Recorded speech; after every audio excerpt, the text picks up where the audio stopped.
जो धनखड़ जी का इस्तीफ़ा हुआ है वो बहुत बढ़िया एग्जाम्पल है जो आज की सरकार है, खास करके मोदी जी की जो स्टाइल ऑफ फंक्शनिंग है उनकी यूज़ एंड थ्रो वाली स्टाइल की पॉलिटिक्स। धनखड़ जी संघ के नहीं थे, कैडर से नहीं हैं, बाहरी हैं, कांग्रेस के ज़माने में एक बार वो मिनिस्टर रह चुके हैं, लेकिन उनको एक पर्टिकुलर पर्पस के लिए जब बंगाल में बीजेपी अपनी जड़ें जमाना चाह रही थी तो उनको लेके आई। ममता सरकार को बार बार कटघरे में खड़ा करना, उनके ऊपर राजनीतिक कमेंट गवर्नमेंट पे करना, और ये सब करके उन्होंने बीजेपी के लिए एक बहुत अच्छा ग्राउंड वहाँ तैयार किया, एक नंबर 2 की स्ट्रॉन्ग पार्टी बनने के लिए। बंगाल में उन्होंने अपनी भूमिका बहुत अच्छे से निभाई, हर कदम पे जो भी सरकार सेंटर चाहती रही होगी उसका उन्होंने बिल्कुल वो काम करके दिया।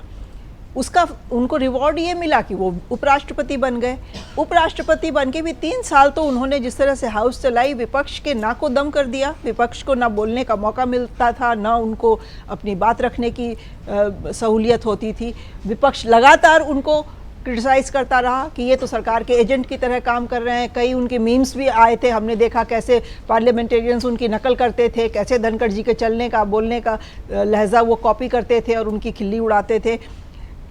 लेकिन कुछ पिछले 8-10 महीनों से खबरें उड़ के जो आ रही थी कि धनखड़ जी में और मोदी जी में खास करके थोड़ा डिफरेंस ऑफ ओपिनियन हो रहा था, जो पब्लिक में नहीं आ पाई थी पिछले 8-10 महीनों के अंदर। फ्लैश पॉइंट ये रहा कि पहला दिन जो राज्यसभा का पार्लियामेंट का शुरू हुआ मॉनसून सेशन, उसमें ऑपोजिशन ने एक नोटिस मूव किया जस्टिस वर्मा के खिलाफ इम्पीचमेंट की। उसको उन्होंने सरकार से कंसल्ट किए बगैर एडमिट कर लिया, जबकि माना ये जा रहा था कि सरकार भी उस पर लाने वाली थी। तो धनखड़ जी ने लेकिन आनन फानन में जैसे ही विपक्ष का नोटिस आया उसको मंजूर कर लिया,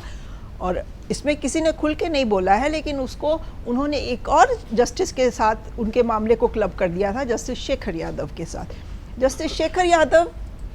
हमें ऑफिशियली तो इस पे कहीं कुछ नहीं कहा जा रहा है, लेकिन वो संघ के करीबी माने जाते हैं, और ये चीज़ सरकार पचा नहीं पाई। ना उन्होंने सरकार में किसी से कंसल्ट किया, ना ऑपोजिशन को ये कहा कि हम नोटिस पे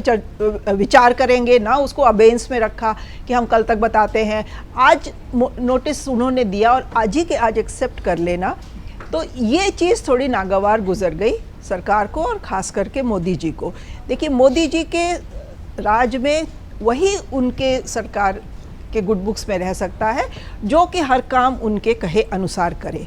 सरकार ने तो यहाँ तक उनसे कह दिया, जहाँ तक हमें पता है, ऑफिशियली कुछ नहीं है प्रतीक्षा, तो हम इसको कयास ही कह सकते हैं कि उनको ये कहा गया कि आप इमीडिएटली इस्तीफ़ा दीजिए, नहीं तो आपके खिलाफ इम्पीचमेंट का बिल्कुल तैयार सिग्नेचर्स इकट्ठा हैं, इम्पीचमेंट की कार्रवाई शुरू हो जाएगी।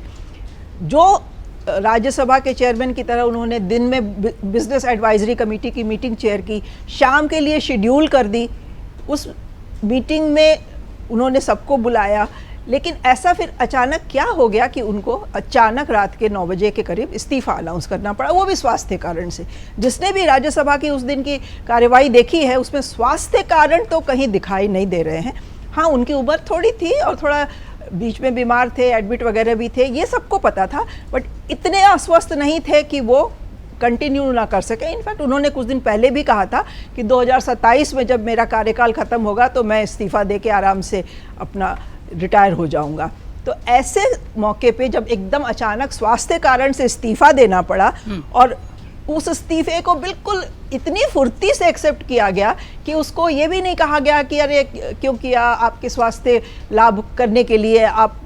कुछ दिन का ब्रेक ले लें वगैरह, ऐसे कोई कहीं से कोई आवाज़ नहीं आई। ऊपर से प्रधानमंत्री मोदी ने एक ट्वीट करके उनको शुभकामनाएं दे दी आगे के लिए, उनके अच्छे स्वास्थ्य के लिए। तो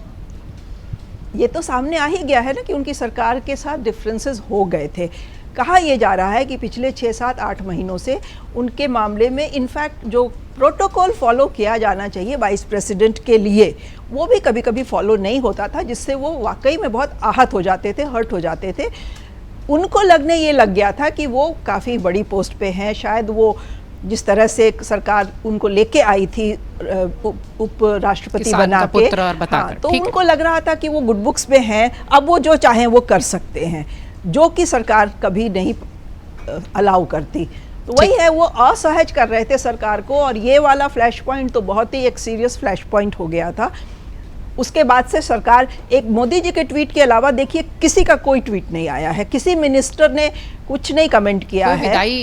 कोई विदाई कार्यक्रम नहीं, जो मिनिमम बेसिक होता है कि राज्यसभा में उनका विदाई एक स्पीच होनी चाहिए थी, एक कार्यक्रम होना चाहिए था, वो तक नहीं हुआ, जो कि एक आम मेंबर जब जाता है तो उसके लिए भी किया जाता है। आपको याद होगा गुलाम नबी आज़ाद जब रिटायर हो रहे थे तो प्रधानमंत्री जी की आंखों में भी आंसू थे, और गुलाम नबी आज़ाद तो रोने ही लगे थे, लोग इतने भावुक हो गए थे। तो वो सब भी कहीं बेसिक कर्टसी भी उनको एक्सटेंड नहीं की गई, किसी मंत्री ने, किसी बीजेपी नेता ने कहीं पे कुछ उनके सब समर्थन में नहीं कहा, और धनखड़ जी चुपचाप विदा हो गए।